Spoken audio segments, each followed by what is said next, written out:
Hello दोस्तों, कैसे हैं आप। उम्मीद है अपने घरों में सुरक्षित होंगे। अपना और अपने परिवार का ध्यान रखिए।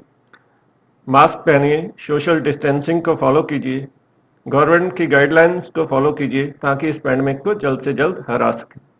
दोस्तों, जैसा कि आप जानते हैं, हम पिछले कुछ दिनों से एक वीडियो सीरीज चला रहे हैं जिसमें मैक्रो इकोनॉमिक्स के टॉपिक आपको दिए जा रहे हैं। आपकी इस पैंडेमिक में हेल्प करने के लिए इस वीडियो सीरीज की शुरुआत की गई। आज का जो हमारा टॉपिक है वो है फंक्शंस ऑफ मनी। ये टर्म फर्स्ट यूनिट 2 का इंपॉर्टेंट टॉपिक है। मनी के बारे में तो हम सभी जानते हैं कि मनी के बगैर कुछ भी नहीं होता, लेकिन मनी ही क्यों जरूरी है या मनी के जरूरत क्यों पड़ी, इसको जानने के लिए आज का ये वीडियो देखना बहुत इंपॉर्टेंट रहेगा और बहुत आपकी हेल्प करेगा। तो ज्यादा समय ना लेते हुए हम सीधा टॉपिक पे आते हैं।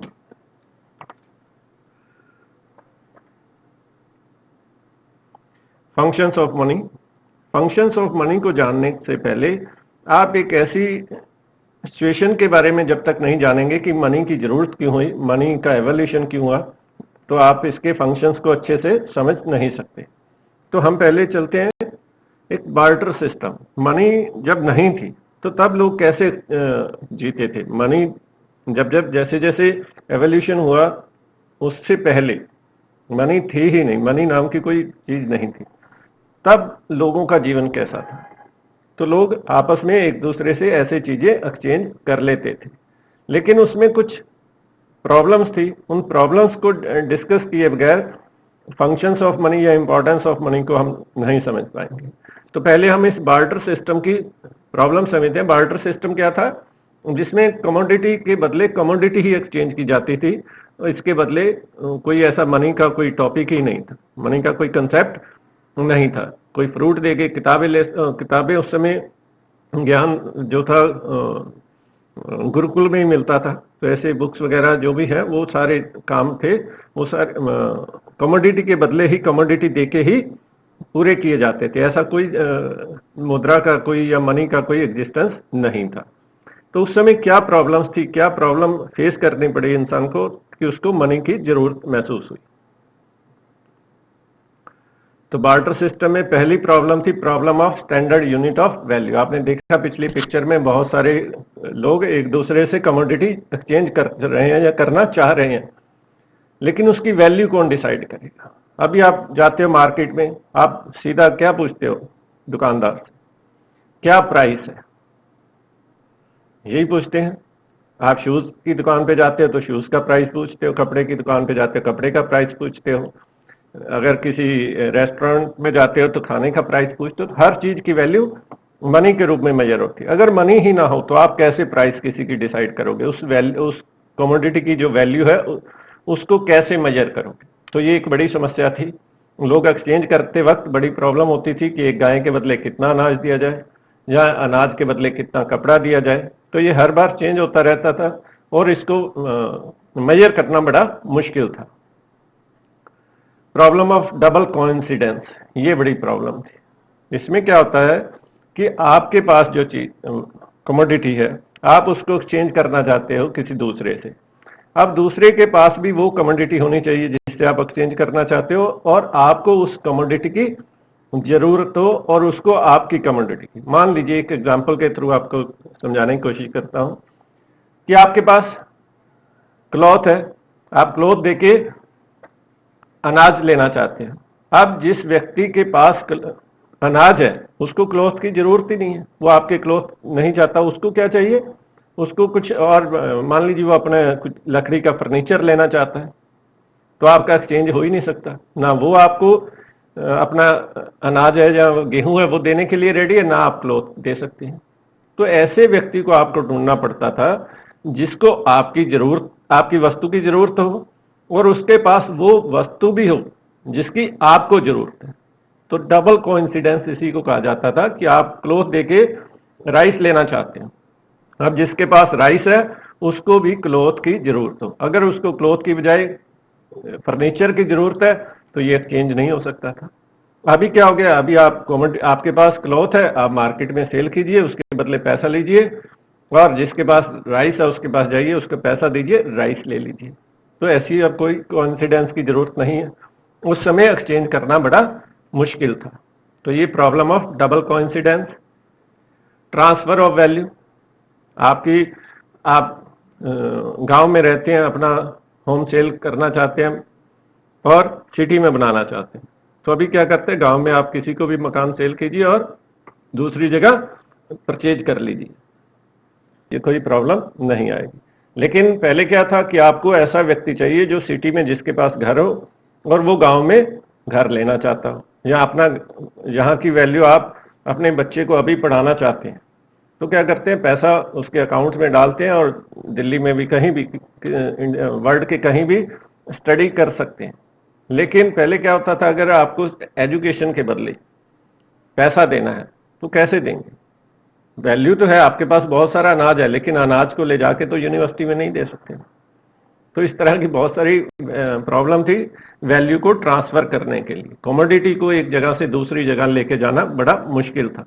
अभी आप उसी जगह पे उस कमोडिटी को सेल कीजिए, उसकी वैल्यू अकमलेट कीजिए और उस वैल्यू को लेके जहां आपको जरूरत है उसको दोबारा कमोडिटी में चेंज कर सकते हैं, जहां अपनी जरूरत की वस्तु में चेंज कर सकते हैं। स्टोर ऑफ वैल्यू, आप अपने बच्चे की शादी के लिए, स्टडी के लिए पैसा इकट्ठा करते रहते हैं। अगर मनी है ही नहीं तो कैसे रखेंगे? हर आदमी चाहता है कि उसका बच्चा जब हायर स्टडी के लिए जाएगा तो उसको ज्यादा पैसे की जरूरत होगी, तो वो कैसे स्टोर करके रखेगा? कमोडिटी तो कुछ समय बाद नष्ट हो जाएगी। अगर पशु है 10-20 साल बाद उसके खत्म भी हो सकते हैं, अनाज भी 1-2 साल ही रख सकते हैं। तो इसलिए जो आपकी जो कमोडिटी थी, आपकी जो प्रोडक्शन थी, उसकी वैल्यू को स्टोर करना बड़ा मुश्किल था। तो इन्हीं कामों के लिए मनी का एवोल्यूशन हुआ और मनी हमारे हर लाइफ के हर सेक्टर में, हर फील्ड में हमारे एक इम्पोर्टेंट पार्ट, इम्पोर्टेंट रोल अदा करने लगी, इम्पोर्टेंट हो गई है। तो अभी देखते हैं उसके फंक्शंस क्या हैं। इसके फंक्शंस हम 4 पार्ट में देखेंगे। पहले है प्राइमरी फंक्शन। तो पहला, तो सबसे पहला मनी का एवोल्यूशन इसलिए होगा मीडियम ऑफ एक्सचेंज। हम अपनी कमोडिटी किसी के साथ एक्सचेंज करना चाहते हैं, तो बार्टर सिस्टम में प्रॉब्लम था डबल कॉन्सिडेंस का, तो इसलिए हमने मनी को एवोल्यूट कर लिया। अब मनी के बदले अपनी कमोडिटी सेल करते हैं और उसी मनी को देके अपनी जरूरत की वस्तु परचेज कर लेते हैं। दूसरा था कि measurement of unit, her commodity की वैल्यू कैसे मेजर करें। तो अब मनी के रूप में हम किसी भी कमोडिटी की वैल्यू मेजर कर लेते हैं। आप देखते हैं मार्केट में जाते ही पहले पूछते हैं क्या प्राइस है। तो हर कमोडिटी की जो वैल्यू है, यूनिट ऑफ अकाउंट क्या हो गया है? मनी हो गया। ये प्राइमरी फंक्शन है 2। सेकेंडरी फंक्शन ये 3 है। स्टोर ऑफ वैल्यू, जैसे मैंने कहा था कि आप वैल्यू को स्टोर करके रख सकते हैं। पहले स्टोर करके रखना बड़ा मुश्किल था, लेकिन अभी आप बैंक में या अपने घर में, तिजोरी में, जो भी आपके पास प्रोडक्शन होता है, हर साल आप, एक किसान है, पैदा करता है, सेल करता है, पैसा आता है, उसको अपने अकाउंट में स्टोर करके रखता जाता है और जरूरत पड़ने पर उसको खर्च कर लेता है। लेकिन अगर मनी नहीं हो तो ये स्टोर करना बड़ा मुश्किल था। इसी तरह ट्रांसफर ऑफ वैल्यू, आप यहाँ से अपने, जैसे मैंने एग्जांपल दिया था, घर को सेल करके किसी और जगह सेल लेना चाहते हैं, तो अपनी यहाँ घर को सेल कीजिए, वैल्यू को ट्रांसफर करके कहीं भी ले जा सकते हैं। अभी तो ऑनलाइन इतना हो गया है कि आपको कहीं जाने की भी जरूरत नहीं है, ऑनलाइन ही अपनी वैल्यू ऑफ ट्रांसफर कर सकते हैं। पहले अगर आपके पास कमोडिटी है तो उसको ट्रांसफर ले जाने के लिए बहुत सारा खर्च हो जाता था, ट्रांसफर करना बड़ा मुश्किल था। अभी ई मनी या ऑनलाइन बैंकिंग के आने से तो ये और भी इजी हो गया है।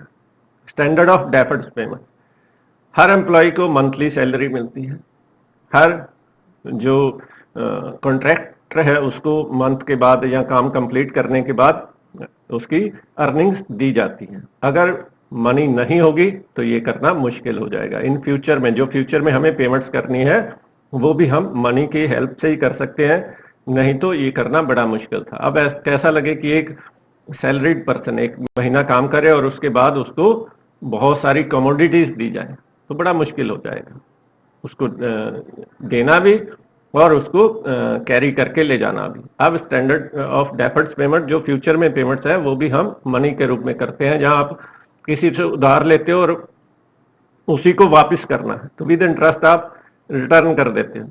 अगर मनी नहीं हो तो आप गेहूं किसी से उधार लोगे, अब जब आप गेहूं वापस देने जाओगे तो वो कहेगा इसकी क्वालिटी मेरी गेहूं की क्वालिटी जैसी नहीं है, तो ये कैसे मेजर होगा। लेकिन मनी के रूप में ऐसी कोई प्रॉब्लम नहीं है। फ्यूचर्स पेमेंट्स, डेफर्ड्स पेमेंट्स भी आप मनी के रूप में इजीली कर सकते हैं।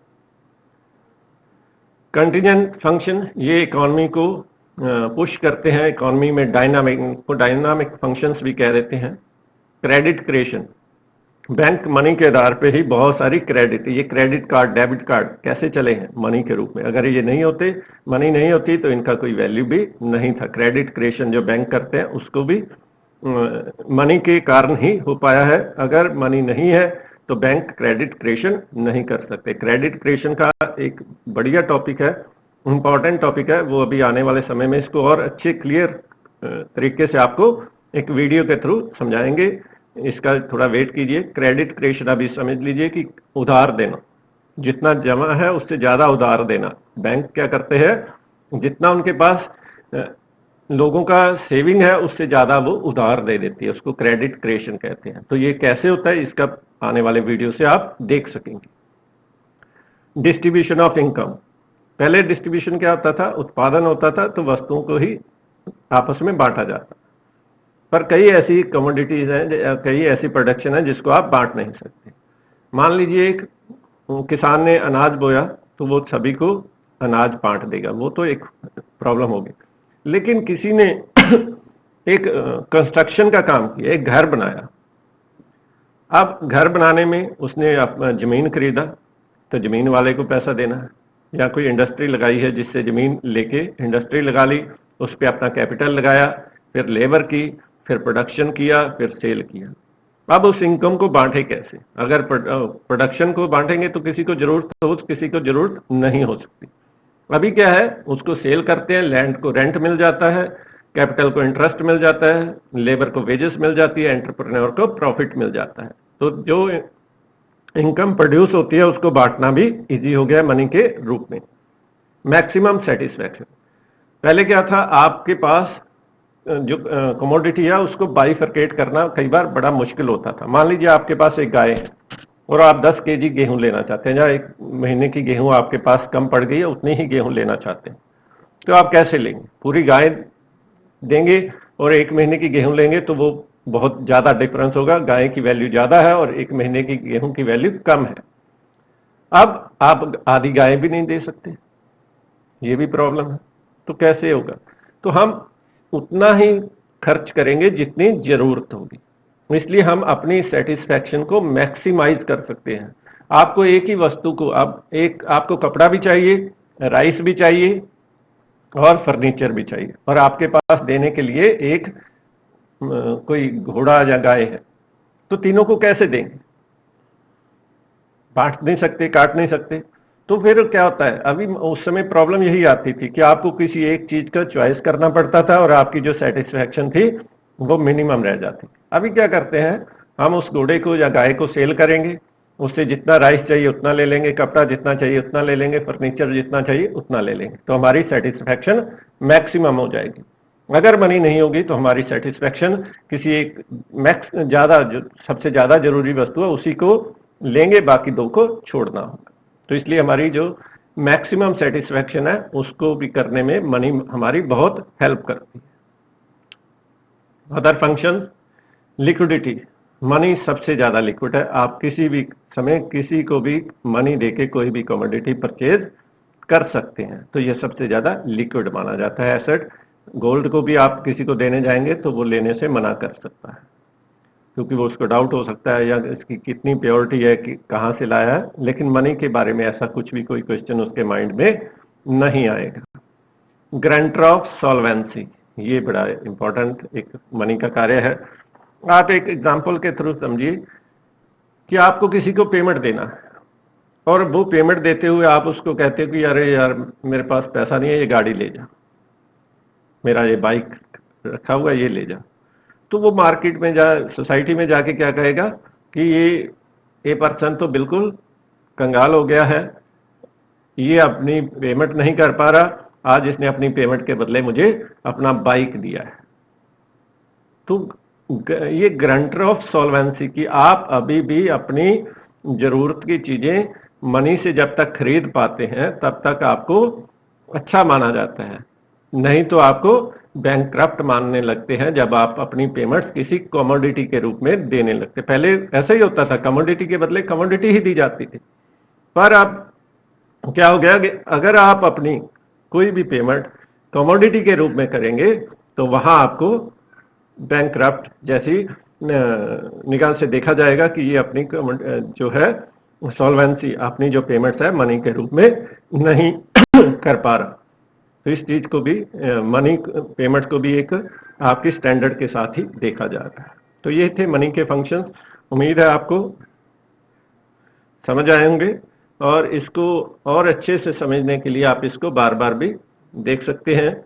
मनी का एक इंपॉर्टेंट टॉपिक है और फंक्शंस ऑफ मनी में आपको सिंगल मार्क्स में भी क्वेश्चन पूछे जा सकते हैं, और अभी तो जैसे टर्म 1 में तो एमसीक्यू आने हैं, तो ये छोटे छोटे क्वेश्चन हैं। कोई भी आपको फंक्शन दे के कहा जा सकता है कि कौन सा फंक्शन है, जैसे मीडियम ऑफ एक्सचेंज है तो ये प्राइमरी फंक्शन है, या ये दूसरा कोई सेकेंडरी फंक्शन पूछा जा सकता है ऑप्शन दे के आपको। तो इसको अच्छे से देखिए और बार बार देखिए। अपने दोस्तों के साथ भी इस वीडियो को शेयर कीजिए ताकि वो भी इस पैंडेमिक में अपनी पढ़ाई को कंटिन्यू रख सके। तो ठीक है दोस्तों, स्टे सेफ, स्टे होम, सीखते रहिए दोस्तों, क्योंकि सीखना बंद तो जीतना बंद। अपने और अपने परिवार का ध्यान रखिए और अपनी जो भी गवर्नमेंट की गाइडलाइंस है उनको फॉलो कीजिए। Thank you.